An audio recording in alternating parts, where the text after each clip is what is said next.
ભાઈઓ છે ને ભૂકા કાઢી નાખશે, હા, જેલના સળિયા ગણાવી દેશે. ભૂકા કાઢી નાખું, જેલના સળિયા ગણાવી દઉં, અરે મૂકું જ નહીં, લાંબો પાડી દઉં. પરંતુ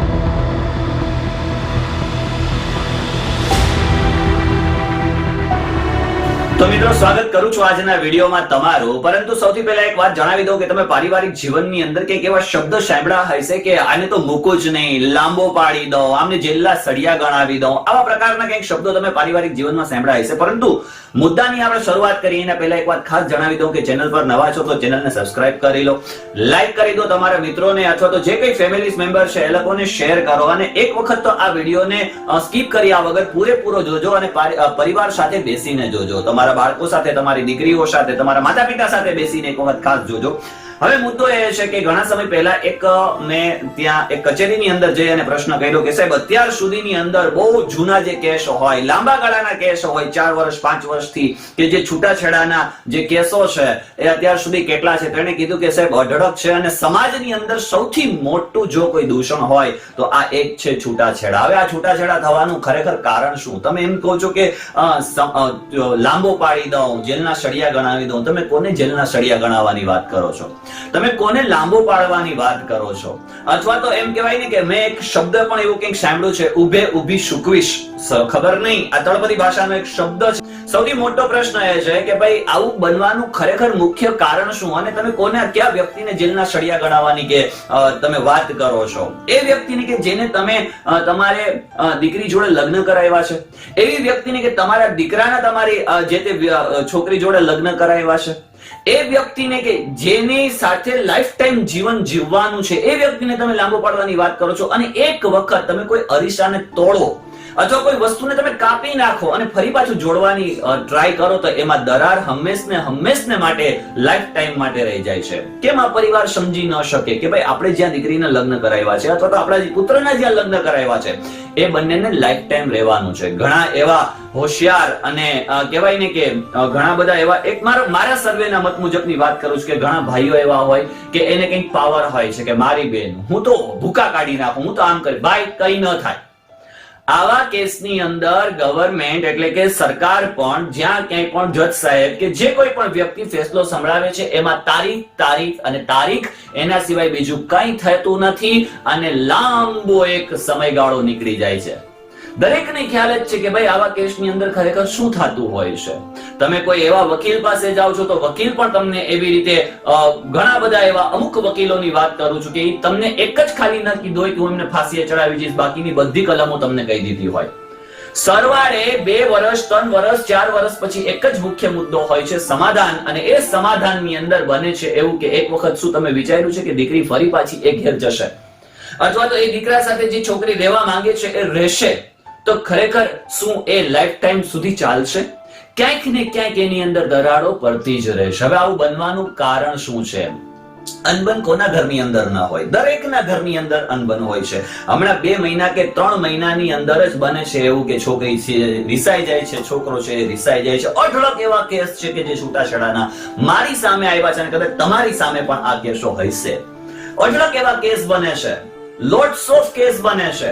કોઈ કેસની અંદર ક્યાંક છૂટું થઈ જાય છે અને કોઈ કેસની અંદર બને છે એવું કે ફરી પાછું માનીને ફરી પાછા વહી જાય છે, અને ફરી પાછું ક્યાંક ને ક્યાંક એને એ સંબંધો પરવડતા નથી, સંબંધો ગમતા નથી, જેથી કરીને એ ફરી પાછું એમના મા બાપને ત્યાં વહી જાય છે. દીકરીના મા બાપે એક વખત પૂછવું જોઈએ કે દીકરી તું રિસાઈને આવી છે તો કારણ શું છે? શા માટે તું અહીંયા આવી છે? પરંતુ એની જગ્યાએ બને છે એવું ઉલટું બને છે, દીકરી તું મુંજાતીની અમે બેઠા જ. અમે બેઠા જ એટલે શું? તો તમારે લગ્ન જ નહોતા કરાવવા. આ ફેક્ટ કદાચ કડવું લાગતું હશે ઘણાને, પરંતુ સત્ય છે. તો લગ્ન જ નહોતા કરાવવા. શા માટે તમે કોઈની લાઈફની અંદર એવો પલિતો ચાપો છો કે જેની અંદર આખું પરિવાર, લગ્ન એટલે કોઈ 2 વ્યક્તિનું મિલન નથી થતું, અહીંયા 2 પરિવારનું મિલન થાય છે, 2 કુટુંબોનું મિલન થાય છે. લાઈફ ટાઈમ સંગાથ રહેવાની એક વાત અહીંયા નક્કી થાય છે. હંમેશને માટે દુઃખ હોય સુખ હોય ગમે તેવી પરિસ્થિતિ હોય આ તમામ પરિસ્થિતિની અંદર બે એકબીજાએ સમજીને વિચારીને ચાલી લેવું પડતું હોય છે અને કહેવાય કે એમનું જીવન પસાર કરવું પડતું હોય છે, પરંતુ એનાથી કંઈક ઉલટું બને છે. ખરેખર આ એક ગંભીર મુદ્દો છે. દરેક સમાજની અંદર, કોઈ એક સમાજને પર્ટિક્યુલર હું વાત નથી કરતો, દરેક સમાજની અંદર આ એક ગંભીર મુદ્દો છે.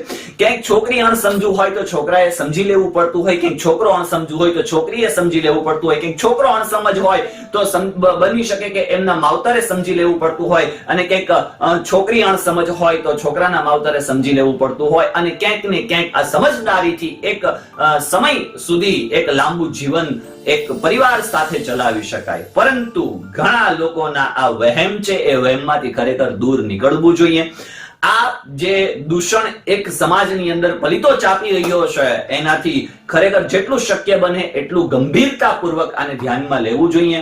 વર્ષો વીતી જાય છે આવા કેસની અંદર અને કોઈ મુદ્દો હાથમાં મળતો નથી. એક વખત સમય નીકળી ગયો અને ત્યાર પછી સમય આવવાથી અને સમયને ફરી પાછો ક્યારેય જીવનમાં લઈ આવી શકાતો નથી. તેવી જ રીતે આની અંદર એક વખત દરાર પડી જાય છે ને તો ફરી પાછું કહેવાય ને કે એને જોડવું બહુ ગંભીર બની જાય છે, બહુ મુશ્કેલ બની જાય છે.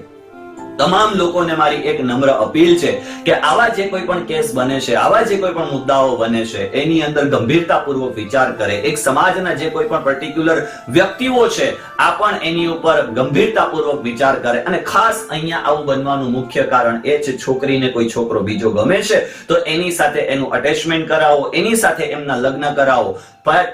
કોઈ છોકરાને કોઈ છોકરી ગમે છે, છોકરીને કોઈ છોકરો ગમે છે તો જ્યાં ખરેખર ગમે છે ને તમામ જે કોઈ પણ મારા વિડીયો જોનારા યુવાનો છે આ તમામને પણ મારે એક જ ખાસ કહેવું છે કે ઘરમાં પણ ખુલીને દિલથી કહી દો કે ભાઈ મને આ છોકરી ગમે છે અથવા તો આ છોકરો ગમે છે. કોઈનું જીવન બગાડવાનો પ્રયત્ન ક્યારેય નહીં કરશો, કારણ કે એનાથી બનશે એવું કે 2 મહિના 3 મહિના 4 મહિના 5 મહિના ત્યાર પછી ક્યાંક ને ક્યાંક આવી મુસીબતો ઊભી થાય છે. વાત કરવાની ઘણી બધી છે, ઘણી બધી વાતો થઈ શકે એમ છે, પરંતુ આજના માટે ખાસ એટલું જ.